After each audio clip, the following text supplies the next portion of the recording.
Good afternoon.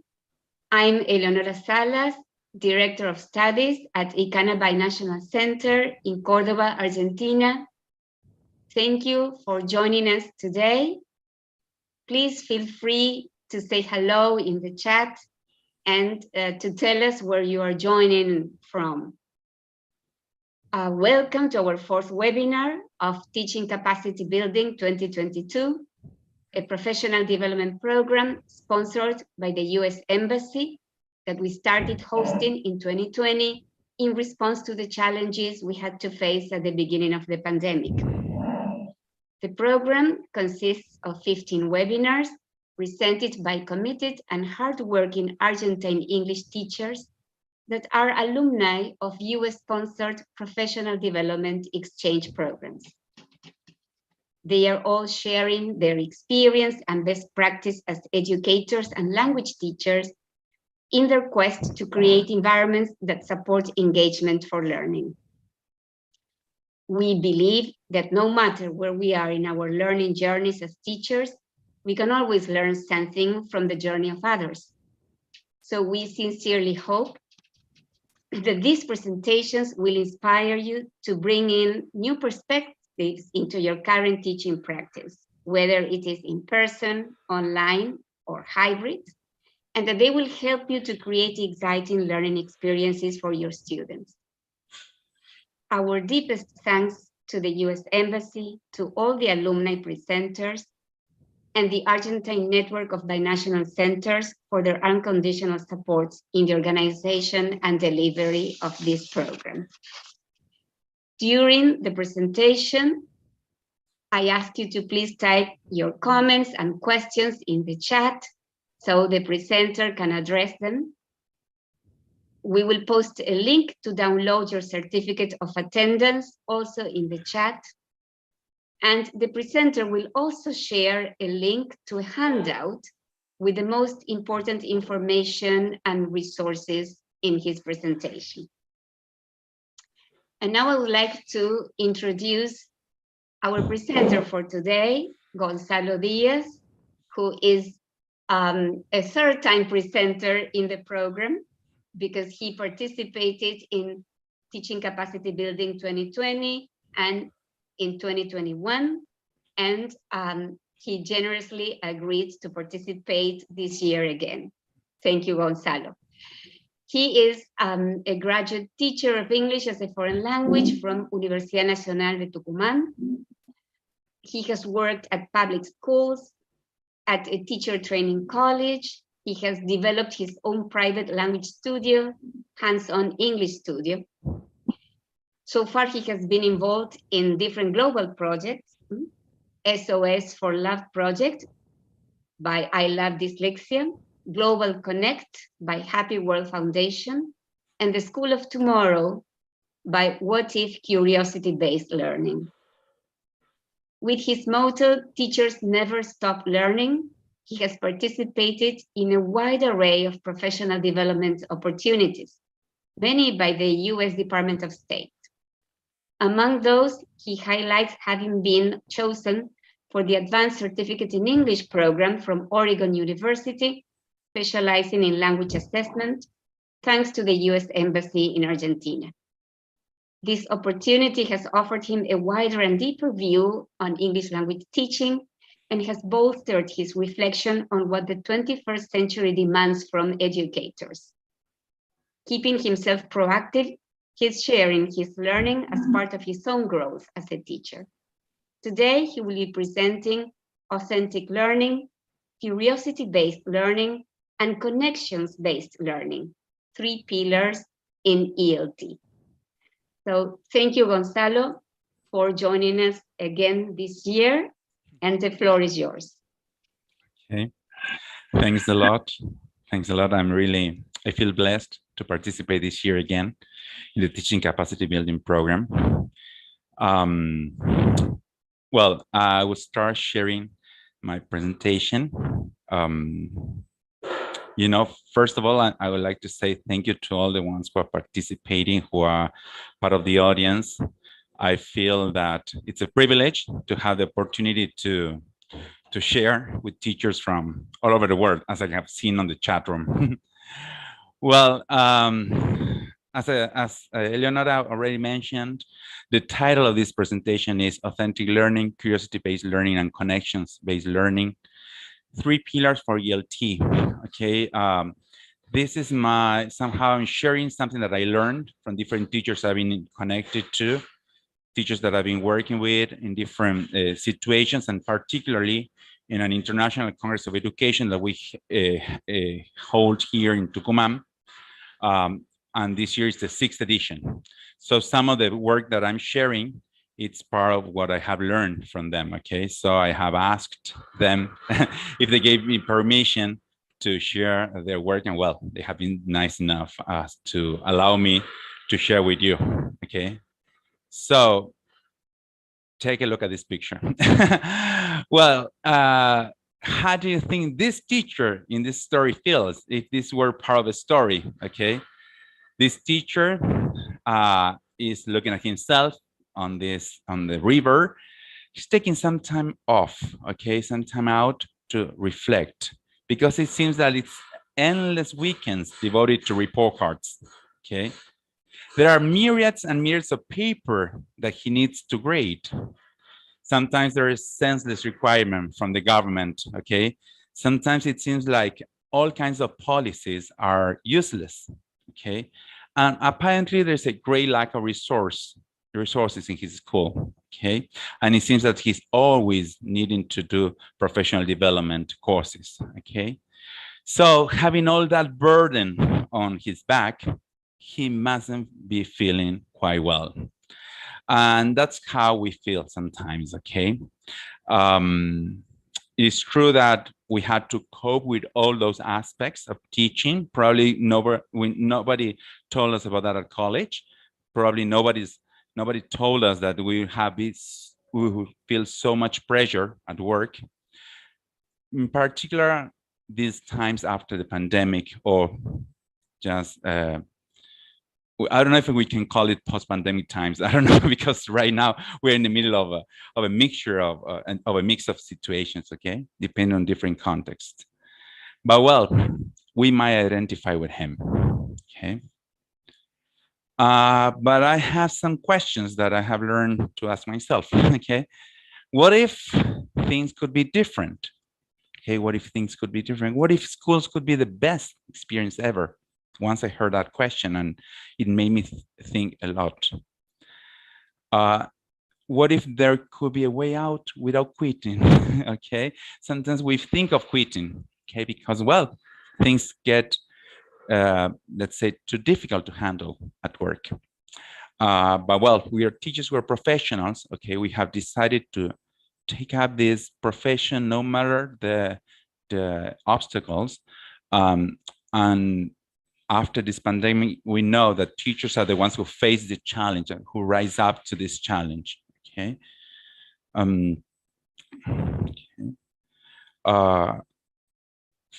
Sometimes I will just stop a little bit just because I'm reading the chat room, so I see if there is any question, okay? Well, sorry, there. From these times, I have learned that it's important to consider different viewpoints, okay? It's important to consider what others might bring to our lives, to our profession, okay? So here you had two different faces looking probably at the same situation, but from different points of view, okay? Sometimes we feel like we are enclosed in our own mindset, and sometimes that mindset might get fixed, okay? But we are called somehow to learn and experience what is called growth mindset, okay? To experience that we can still keep on learning, even though we might know a lot, but the situations, our students, okay, are our own challenges, okay? So there is no classroom that is similar or just the same as the other, okay? I have heard some people talking, okay, but if you have two groups, the same age, the same number of students, they are the same. No, they are not the same. And that's what we have learned during these last few years. We need to respect individuality, and also that each group is unique. Okay, so we also need to question our point of view, our viewpoint on situations. From the pandemic, we have learned that walls have crumbled down. From the pandemic, probably we have felt that the way we taught or the way we have been teaching was not exactly what our students needed. That the ways we have learned probably need a little fixed, need a little fix upper, okay? And now we know that our students are global students and they are global citizens too. So those walls that were just standing in front of us, well, they are not there anymore, okay? As teachers, we know that now the situation has changed, that our students can learn from different voices, not only from us, educators, but they can learn from different voices. They can learn from YouTubers, they can learn from websites, they can learn from TV series, they can learn from movies, that they have information at the tip of their fingers from many different sources. And we teachers have somehow been called up to have a different role, in the classroom. And that's probably our main challenge nowadays, to see ourselves and to consider ourselves in a different role and to bring our students to a different status within the classroom. And now we have our even families coming into the class. Before the pandemic, it was just a teacher and a student, and just a very, very small number of families will show up at school. And now we know that families are there, okay, that they are holding their students, their kids back, and they are protecting them, and that they have taken up a great commitment to our education too. So it's like we have so many new protagonists within the classroom, but classrooms are not confined. They're open, okay? It's like we have established new bridges towards the community, towards society, towards other students, other classrooms, okay? We are not alone. Well, just going to this first pillar that I have found for ELT, okay? Curiosity-based learning, okay? Well, here we have the founder of curiosity-based learning, that is Matt Mary. He's in the center of the picture. That was 2018. He was visiting a school here in Tucumán, and he was part of the that was the second edition of the International Congress of Education here in Tucumán. And well, there you can see me there. And there you can see another teacher of English, Fernanda Rubiol. She had been working with Matt for some time. And so that opportunity that we had to bring him over to the school, so he could meet the students he had been working on. Okay, they had been working online. They had been working on a platform, on a learning platform together. So Matt was able to visit them and to see how the students were working on that platform, that he had somehow, he put the heart of that platform that was curiosity-based learning. And well, it was such a magical moment for students to meet him, for Fernanda to meet him too, and for all of us to be together, okay, that year. So that day we shared some time and we shared experiences with the headmaster of the school. And there we could see the warmth of this teacher of math, okay? And well, from him, I had a chance to learn so many things. First of all, his idea of what if as a generator of curiosity, okay? What if students, and then we started to work together and we developed these questions, okay? Some of these questions were prompted by me, some others by him, and some others by students. So for instance, we have, what if students become teachers during this unit, okay? What if the students become the teachers, okay? If they are the ones who plan the class, what if they are the ones who discuss what topics they're going to talk about? What if they discuss or they design the homework, okay? What would it happen, okay? How would the class be managed, okay? One student, in one occasion, he said, what if bills were paid with good deeds, okay? That was a breakthrough, okay? All kinds of answers were brainstormed that day. Okay, what if bills were paid with good deeds, not with money, but with good deeds? How would you act in society if you had a chance? What if politicians were all kids? Okay, what if politicians were all kids? Okay, what would it be like in this world? Okay, what if schools remain closed forever? That was a question that somebody put forward in the middle of the pandemic. What if schools remain closed forever? Which changes would we have? Okay, which would be the role of teachers? Okay, which would be the role of families? Which would be the roles of students? The power of the what if questions is that they don't have a right or wrong answer. They don't have a closed set of items that you have to answer. You can give any answer, and that's possible. So what if questions are great to discuss to trigger off discussion in the classroom and to bring in all kinds of ideas that might be developed into projects and into even a whole unit if we are willing to work on that. Okay, so what if questions are great start points for discussion, and they are so good to help students think about the situation that you put forward. Okay, even though it might be far-fetched, even though it might sound kind of impossible, well, the what if questions make it somehow possible to think of answers. Okay, what if you could have any superpower? Okay, which one would you choose? And I was thinking that sometimes our students are like a superhero, you know, it's just behind that desk, it's like waiting for a moment to pop up and to, I don't know, somehow explode into imagination, into creativity. Well, what if you can have any superpower? Which one would you choose? Okay, and we can work that with students who might not have a great master of the language. Okay, because superpowers are very simple for them to understand and to, well, they might come up with superheroes, well, super costumes, so many great ideas we can use with students, okay, when we're talking about superpower, because that's just letting your imagination run free, okay? And what is curiosity-based learning? Okay, this approach,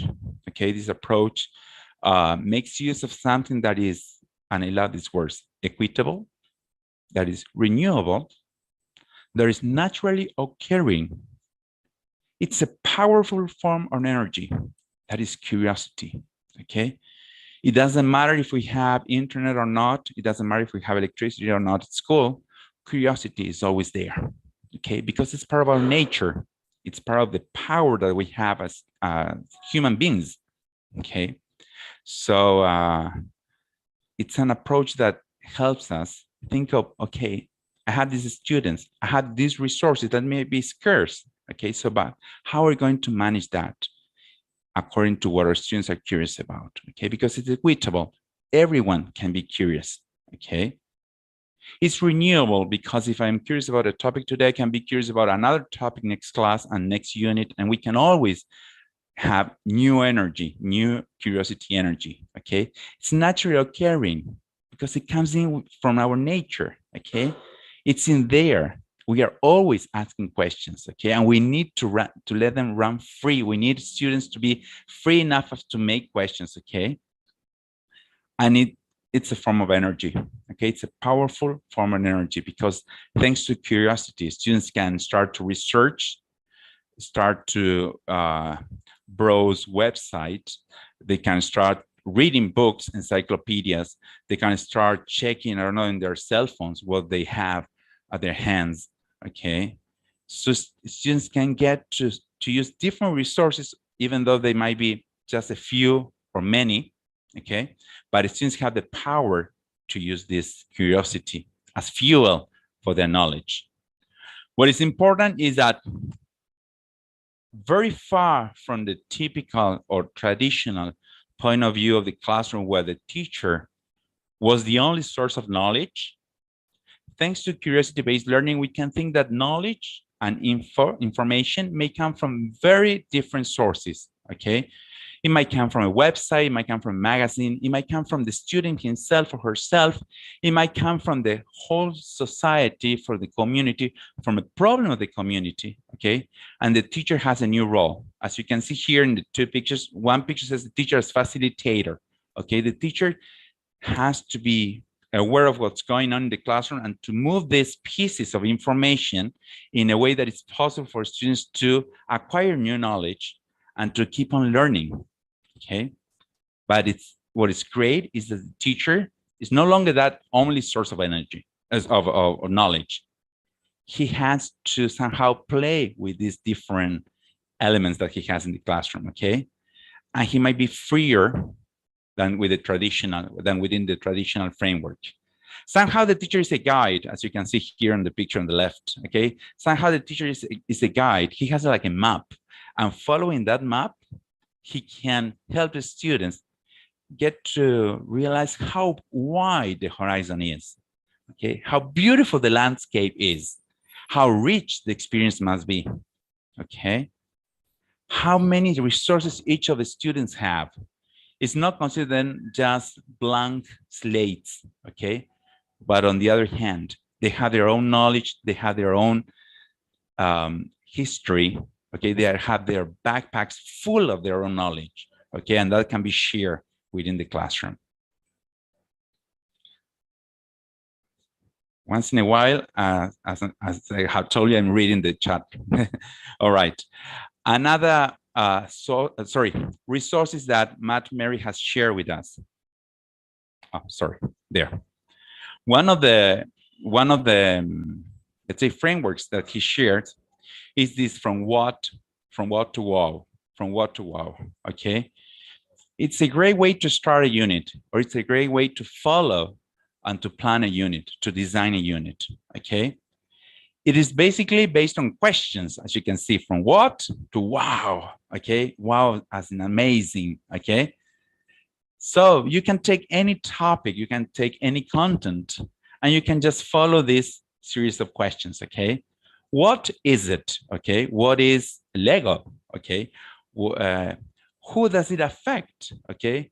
Who does COVID affect, okay? How does it work? How does literature work, okay? Where does it happen? Where does this topic that you've been working with happen, okay? When does it go down, or when does it take place, okay? When is it that a simile take place in a text, okay? You can follow the same list of questions with any topic or content that you're following. Why does it matter? I love this question, because that is how we can see if students are interested in this or not, okay? Huh? For instance, what still puzzles you about it? This is a great element, because it's not only following what the curricula says, it's not only following what the handbook says, but also giving this room for still more questions, okay? So what still puzzles you about it? What still puzzles you about good manners in the classroom, okay? What about school norms? What about etiquette, okay? What still puzzles you about it, okay? And finally, wow, what is so awesome about this topic, about this opportunity to learn about this topic, okay? Probably students might say, okay, learning about video games has helped me a lot, okay? Or learning about social networking, or learning about a garden, how to design a garden in the classroom, okay? Any of this what-to-go method can help us bringing new information within the classroom, following a certain structure, but always giving room for new discoveries, okay? For instance, another thing that sorry, I didn't put up the picture here. It's thinking of, what if I built, for instance, a dinosaur-proof house, okay? It's like taking something that is very ordinary, such as a house, and give it just a little twist, okay? And I remember that my students started to work with trying to design a dinosaur-proof house. For instance, I don't know, they built a dome, okay, metal dome, over the house in order to protect it. And that's how we could, for instance, talk about some construction elements, okay? We learned the parts of the house, okay? But they just give it a little twist thinking about how can they make it dinosaur proof. So I say, okay, so we learned what a dome was, okay? Barbed wire, I remember. Electricity walls, some others say. So that's how we bring in a different element into the language that they are learning, which is not that hard, which is not that far-fetched, and it's part of what students are interested in. I remember that one of the students said, okay, I will just, I don't know, fence the whole house with warning signs that said, okay, so stop, dinosaurs, don't come in, all right? Things like that. I said, really, do you think that dinosaurs are going to read that? I say, well, but it's a way to protect the house. So they give an answer according to their age, okay? And you know that dinosaurs are a topic that all kids are interested in, okay, for instance. And sometimes when they are teenagers, they're also interested into that too, okay? Another great resource to use according to curiosity-based learning is taking a topic and make it A to Z dossier, you can say, okay, A to Z booklet. For instance, Steve Mary, Matt Mary's father, wrote to him, this COVID A to Z, okay, this COVID-19 A to Z. For instance, they use A for antibodies, okay? Antibodies are agents your body produces to attack and destroy harmful bacteria, viruses, and other body invaders, okay? So they use A to Z. This is how the students can show what they have learned, okay? Even they can use just very little language, and they can use more elaborate sentences, of course, okay, according to a level of mastery of the language, okay? But they can use even images, okay? They can say A for antibodies, and they can put an image if they don't know the word. They cannot write a sentence, okay? But it's really that they can show, they can talk about social networking. They can talk, I don't know, about Instagram or TikTok, okay? And just make a TikTok A to Z. And they can say A is for app, okay? Because TikTok is an app in cell phone, okay? B is for this and that, and C is for this or that. And then you go on even using images, sentences, just single words, okay? But that's how we can invite students to show what they have learned, okay? And this is interesting about curiosity-based learning. It's not that we assess only if the students have done right or wrong in the tests, but we invite the students to show how much they have learned, okay, during this unit, during this session, okay, we invite the students to show what they have learned. And that is like a breakthrough, okay, in these moments for education. Okay. Well, and luckily, Matt Mary has shared what he has called the What If Curiosity Library, or the Library of Curiosity, okay? If you want to download the presentation, you can do it, okay? Probably it's been on the chat room, okay? From once in a while, it will show up in the chat room, so you can download the presentation, and there you will have the websites, okay? So you can check all the material that I'm talking about, okay? And you have lots more resources there, okay? So it will be great if you can check each of the websites that I'm talking about. Well, in the What If Curiosity Library, the Library of Curiosity, Matt Mary has shared some units, okay? He has developed some units, and he has followed sometimes this from what to wow method, and he has followed some other methods in order to help students show what they have learned about the topic, okay? And even he shares some sort of a framework for his own approach, okay? And you can tackle different topics: science, STEAM, okay, literature, okay? He has offered different topics. Even there are some units in Spanish for the ones who are Spanish speakers, okay? We have translated some of the units into Spanish so it can be used at a regular school, okay? Even though they might not be for English language learners, but it can be used for Spanish learners too, okay? So I invite you all to browse his website. Well, another pillar, okay? Authentic learning. This is Steve Revington from Canada.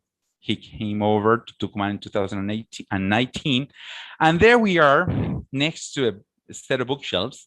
And I remember that he was about to give an interview to the local newspaper, and he said, "You'll see, they will ask me to hold a book in my hand and to start flipping the pages as if I'm studying."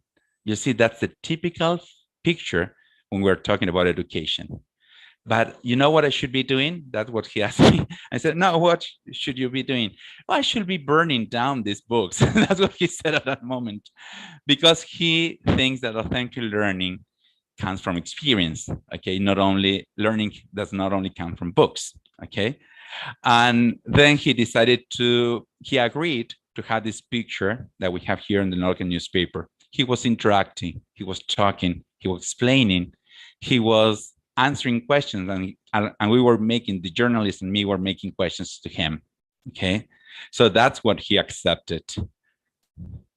And here we have a picture of students just enclosing their books. Okay, some are happy, some might not be so happy, but what Steve Revington sustains is that, well, as Albert Einstein said, the only source of knowledge is experience.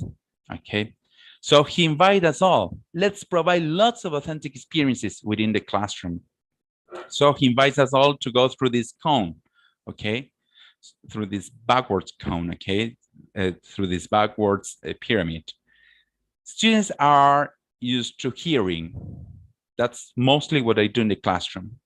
Okay, some of them might have the chance to see some of what they are learning about. Okay, sometimes a teacher can show them. I don't know. I remember that my teacher at school showed me the lungs of a cow in order to see how that system worked, and to me that was very impressive. Okay, I didn't want to come close to that, but some students had the chance to see. Some had the chance to touch. Okay. And that's personal interaction, and that's really important, okay? But authentic learning goes beyond that. It starts when we start to explore and experiment, okay? When we have social interaction, okay? And sometimes we might even simulate and gamify the classroom when we incorporate not only games, okay? Because we are teachers of English, we love games in the classroom, but gamification goes a little bit beyond that. There must be a narrative. There must be a story that we're following. There must be a challenge, okay? And their simulation comes into play, okay? There we start to simulate that we are traveling to Mars, that we are discovering a continent, that we are producers of a musical video, okay? So here we can do it online or face-to-face, it depends on our context, but somehow we start to put some new skills into play, okay? So now we have negotiation, which is really authentic communication, okay? And we have the chance to discuss, okay, that's my point of view, that's your point of view, okay? Sometimes they do it in English, sometimes they do it in their mother tongue, okay? Outside of the classroom, okay? Until we get to something that is authentic, okay? That's when we have complex working skills within real world contexts. Okay, so we're going to take a look at what he has done in the classroom and see how he has embedded this authentic learning within his own classrooms. Okay, so we'll see some things to consider. First of all, okay, don't worry, you have lots of words there. We're not going to read them all. Okay, if you download the handout, you have all these there, so you can check it out later. Okay, but what is important about from the point of view of authentic learning is that you might have a tangible product, okay? Something that is a real outcome for the students. That you might have a community audience, okay? You are not working or we're not studying for ourselves, we're studying for somebody else, okay? That we can design back plan, okay? So it's like when we talk about assessment last year and the year before that, we need to keep our goal into sight, and from then backwards we design, okay? And then we see how we can assess the whole progress, okay? We need defined criteria, and that criteria needs to be shared with all the stakeholders of the experience, okay? With parents, with the students, with other teachers, okay? Role playing, okay? Somehow dramatization is present there, okay? Somehow we are just living this, we are giving room for the whole experience of dramatization, okay? Sometimes integrated learning, we integrate different subjects within authentic learning, okay? there must be some sort of blended scheduling. Okay, sometimes our timetable needs to be flexible and include different kinds of. Sometimes you work on your own, sometimes you work in groups. Okay, collaboration, that's essential. Okay, there must be teamwork always, and also personality experience. In what sense? In the sense that you can feel that you have a power on what you're learning, okay? Some power of decision on what you're learning, agency, okay? Portfolios as a way for students to keep a track on what they are studying. It's not their folder, their typical folder where they keep all their work. No, let's choose the best works, okay? Let's choose the best things that you have come up with in our class, okay? Master skill support. Teachers do not know everything, so we need experts to help us. So it's great when we may have an expert coming into the classroom, or we might visit him or her, or we might just check his website, okay, on a skill that we may not know so much about, okay? We'll see some examples of that. And professional development in the sense that as teachers, we acquire new skills, okay? And it's possible that we may have some other extensions, okay? But it's important that students feel that they, teachers and the students are learning too, okay? Check this out. This is how Steve Remington became famous, okay? In 1965, an American university, they developed the egg drop project, okay? And that was done by students of engineering, okay? I believe it was the University of Pasadena. And they threw and they dropped an egg from a very high point. I believe they were on a helicopter, and students had the challenge to build a device that would protect that egg. Okay, Steve Remington in the 90s, he decided to bring that into a primary school. Okay, it wouldn't be dropped from a helicopter; it would be dropped from the top of a ladder. Okay. Okay, so like a 6 feet high, okay, point. So from that height, students will need to develop a device to protect that egg, okay, from breaking. So there you have Steve Remington with a carton of eggs. There you have the kind of material that students will bring in, okay? So any kind of material, it didn't matter, okay? Feathers, cotton, glue, paper, whatever they wanted to use, they could use it, okay? And there you have a little girl who has developed her own device to protect the egg. But from that, he started that, and he thought it would be just for 1 day or 2 days. But each year, he kept on working on the same project, and little by little, students started to develop units and more projects based on what the egg drop project was. Okay, so from there, they started to learn about physics. And they started to learn about the literature that is about eggs, okay, poems about eggs. And they started to learn about big questions about eggs and how to develop experiments, okay, and how to make, as it says there, a breakometer, okay, breakometer, okay. So let's see how many eggs break or what kind of material they have used. So they started to learn things that were probably at a college level. They started to learn that, okay, at primary school. And then they started to feel that, as Steve Remington says, content without purpose is only trivia. Okay, it's like making questions, see who has the greatest answer, okay, or the greatest number of answers correct. And he brought the idea of that students can get involved and they can go far beyond of getting right answers into something that will be life learning, okay? Life learning skills, okay? This was one project. Another project, the Ancient Roman Living Museum in Londinium. He is from London, Canada, okay? And he developed this Ancient Roman Living Museum. And the idea was that each student became a trader within this Roman community that was built for that project. Okay, so there you have him holding the sign, okay, for the Ancient Roman Museum. He has some students, okay. One student is Connor. It says is a Roman musician, and he built his own harp. All right, Mark as a medieval baker in another, not a ancient Roman, but in a medieval living museum, okay, as a baker, okay. You have Matthew as Smith, okay, or you have Curtis as it says there as a cold rainer, okay. You had different trades, okay, but you can say there, for instance, the Roman trade was roof tiler. So that project, the tool product was terracotta interlocking roof tiles. That was what they had to build, okay? The activity in the forum, in the museum was settling tile forms, okay? And they got the information from experts from outside the school. For instance, the company that helped them was the Roofs of Canada. That was the name of the company that helped them build these tile roofs, okay? Very small ones, okay? But there was an apothecarian in the classroom. One of the kids wanted to become an apothecarian. So what he had to do was a selection of healing herbs. So he get information from a pharmacist, okay?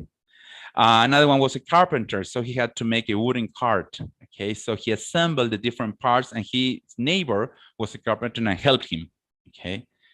So that's how it was not only the teacher bringing in the information, but the students brought in the information themselves within the classroom.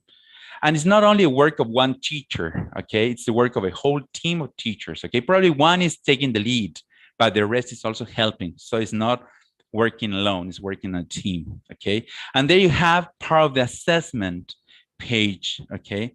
That Steve Remington gave to this, for instance, to this grade 4, okay? For instance, they had to study the product and see if it was tangible or not. So was this evidence of trade and time knowledge? So they got 10 marks. Authentic workmanship, so they had to make it themselves, okay? Expert consultation, okay, yes or no? So that's how they got points, okay, in this assessment sheet, okay? The costume of this participant of the museum, okay? Was it well researched? Okay, so you got points. Was it authentic appearance? Okay. Did it include, for instance, sandals or any kind of accessory? You got extra points. Okay. What about your stall? Okay, your market stall. Okay. Was it authentic in appearance? Was it named? Did it have a sign? Okay, what about the measurements? Okay, was it okay? Was it clear? Was it the kind of measurement that they have used in that time? And that's how students got involved. And then even there was a dramatic role, okay, as a citizen. Okay, so did the student keep the pause? Did the student keep the role for the whole class or not? Well, that gave him or her extra points. Okay, so you can download all that from Steve's website, so don't worry. And that's where you have all this material there. Well, last but not least, we have connection-based learning. Okay, Sean Robinson from Canada too. We only met online. We never had a chance to meet face to face. Okay, and we have been working since 2019, I believe. And he has inspired me to connect my classrooms with other classrooms in the world. Also, thanks to Akash Patel, another great educator who has helped me with his foundation, and I've been a volunteer. Probably show you some pictures of us connecting classroom in the previous webinars, in previous years. Well, from him, I have learned basically that it's like we have 3 verbs to foster: to connect, to collaborate, and to cultivate. Okay, to connect. Okay, to connect. Well, we don't have to ask, okay, how are we going to learn this? But now we can think of who will engage with us in learning. Who can we connect with when we want to learn something? Okay, can we connect with another classroom? Can we connect with an expert? Can we connect with an organization in our community? Can we serve the community somehow with a project?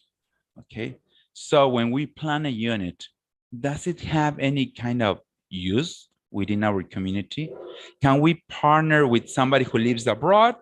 Okay, the first project that Sean Robinson developed was, he was teaching electricity to students.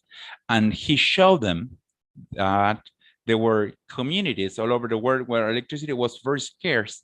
And so he shared that there was a school in Africa that didn't have electricity for a long time during the day. So students somehow designed a project, and they made a fundraising, and they kept on studying on how they can improve their electricity system within their classroom.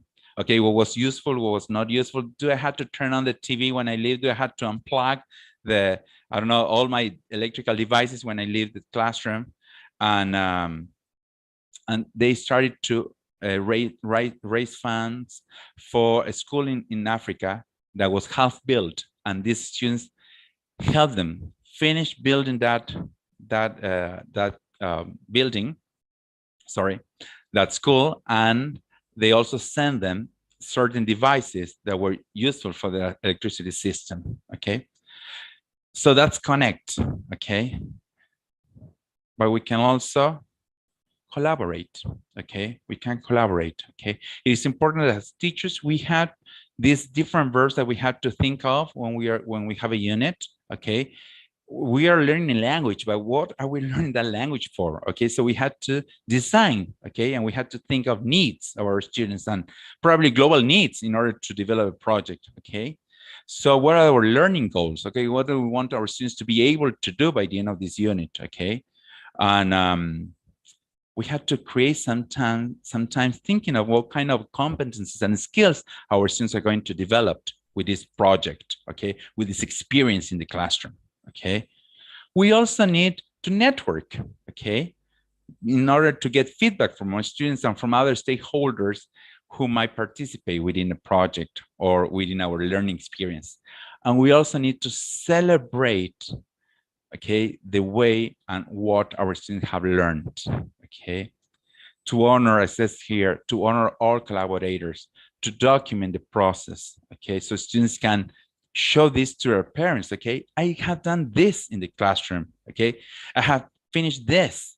Okay, so parents can see how their students are making, how their kids are making progress, and also they want to share what they have done within the classroom. Okay, a worksheet, something they have done with their hands. Okay, something they can share. Okay, that is to work out loud. That is to make some noise when we're studying. Okay, it can be something on a blog. It can be shown on the institutional website.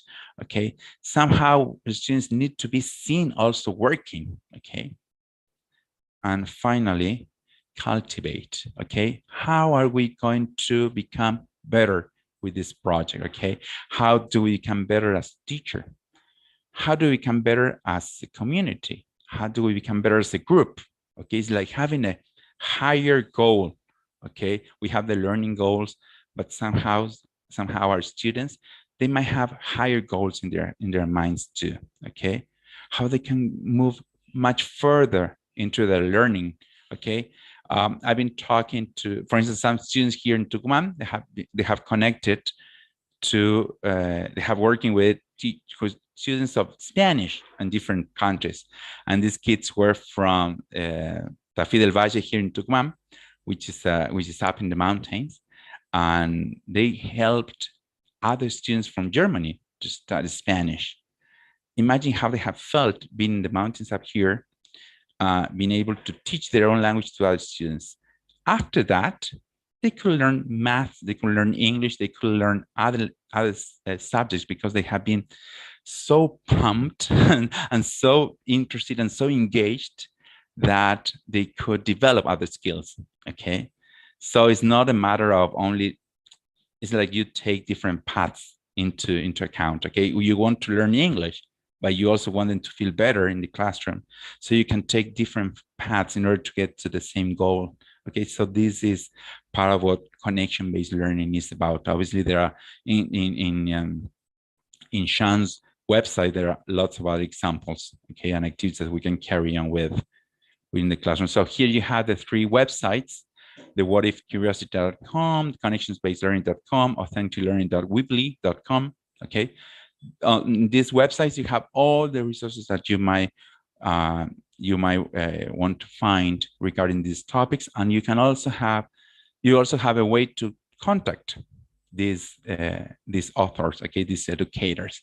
So you can talk to them and start, because one of the things that I have learned from them is that they can give you a presentation at a conference to thousands of people, but they are all eager to have personal connections. Okay, so they are eager to answer emails, they are eager to get connected and have meetings with 2, 3, 4 teachers who are interested on their approaches.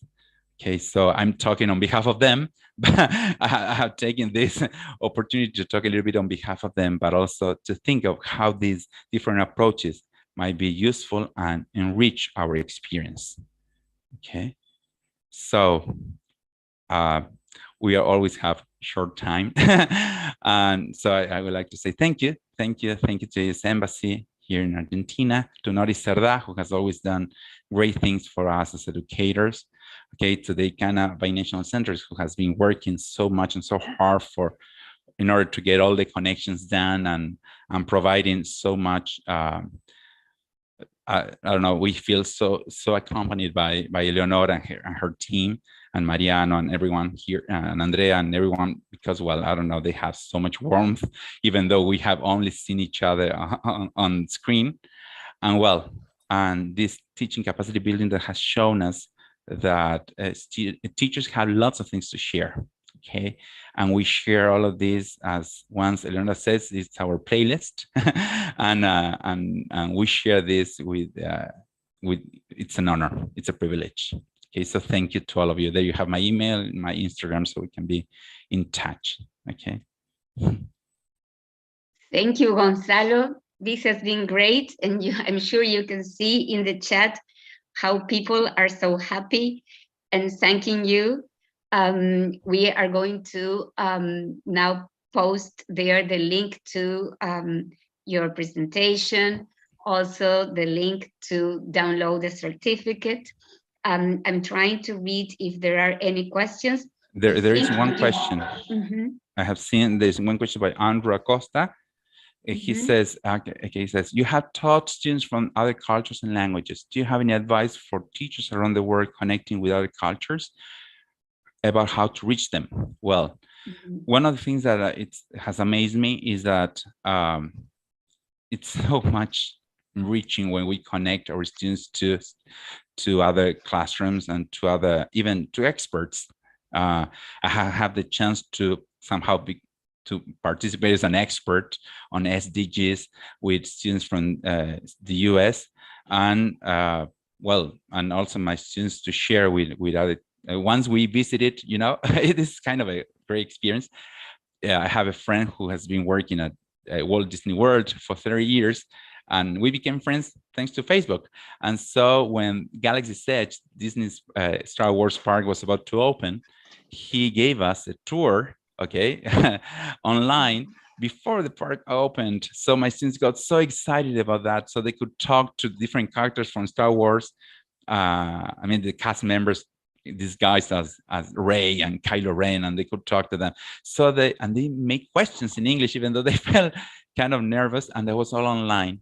And you know, there are lots of organizations that help us to do that, such as one of them is Happy World Foundation by Akash Patel.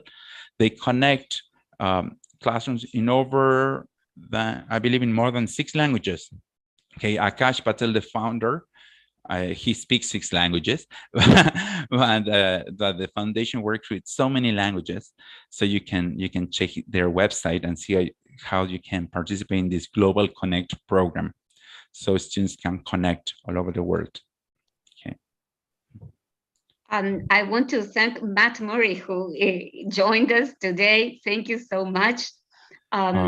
Because, you know, participating here in the chat too.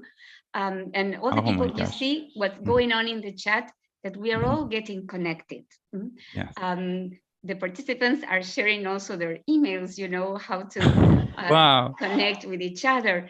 So this is the perfect example, you know, of how connection is built. And you mentioned, you know, I really take away this idea of connect, collaborate, and cultivate. And you mentioned, you know, that students have a map, you know, but teachers have a map They guide their own development. They find ways, to develop themselves. And you have shown us, stations that we can stop at on this journey in our growth as teachers.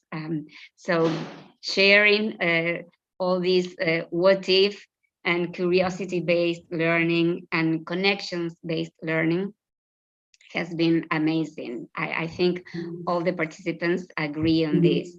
I was just thinking, I was teaching yesterday a unit of the course book, and you have just given me a great idea of creating this A to Z, not about COVID, but about the unit I'm teaching on animals. And well, so many things that we always can take away from other teachers who are sharing their experience. So thank you, Gonzalo. Thank you very much. I'm glad that we can foster new ways to work together, because that's how we need to work. We have seen that we cannot work on our own. We need to work together. So it's great that we have this chance. Okay, so thank you to Elio. Yes, and I want to thank Giselle Dubinsky from the US Embassy, who is joining us today. And I want to make sure that all of you have the link to download your certificates, and also the link to access Gonzalo's presentation. You can tell us in the chat if you have it. We'll give you some time to access it. And we are also posting the link for our next webinar, which will be next Tuesday, June 21st. We will have Alba Rioja from Salta.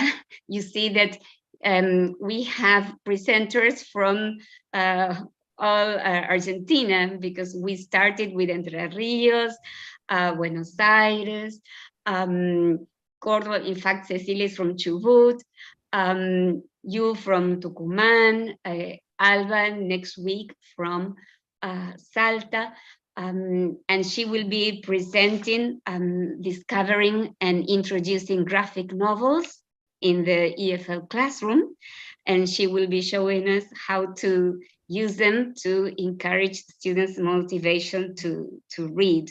So I invite all of you to join us next Tuesday. And I also want you to visit ICANN's website and check the link to all the teachers and students resources. I don't know if you're acquainted with the online professional English network sponsored by the Department of State that has created lots of MOOCs. You know that MOOCs are massive open online courses, and that are targeted to students and teachers, and they are all free. Some are facilitated, some are self-paced. And I recommend that you enroll in one that starts next Monday, June 20th, that is English for Tourism Professionals. Please invite your students to enroll in the course. The level of English that you need to attend the course is an A2 level. So it's for high beginners, low intermediate students. So those students who plan to work in tourism, in hospitality, this is an excellent opportunity to enhance their skills and, of course, their English. And for teachers to get lots of ideas on how to, ideas that we can, and materials that we can use in our practice, because all the materials that are shared in these MOOCs are open educational resources, okay? So you can use the videos and all the activities that they suggest. And there are new ones that are starting in July. So I really encourage you to visit the site, because in July, there are new cohorts of courses starting: English for career development, English for science, technology, engineering, and math, English for journalism, English for business and entrepreneurship, English for media literacy. And then in September, you have others starting on teaching English to young learners, English for media literacy for educators. So go ahead and explore. And we continue with this idea of connecting, collaborating, and cultivating. So thank you very much, Gonzalo. Thank you to all the participants. Thank you for your active, reading here in the chat and responding, and all the people who have joined us from all over the world. Thank you again, Matt Murray, and we'll see you again, hopefully next Tuesday, and have a great day. Have a great rest of the day wherever you are, and thank you. Bye-bye, Gonzalo, and bye, everyone. Bye-bye, everyone. Thanks a lot.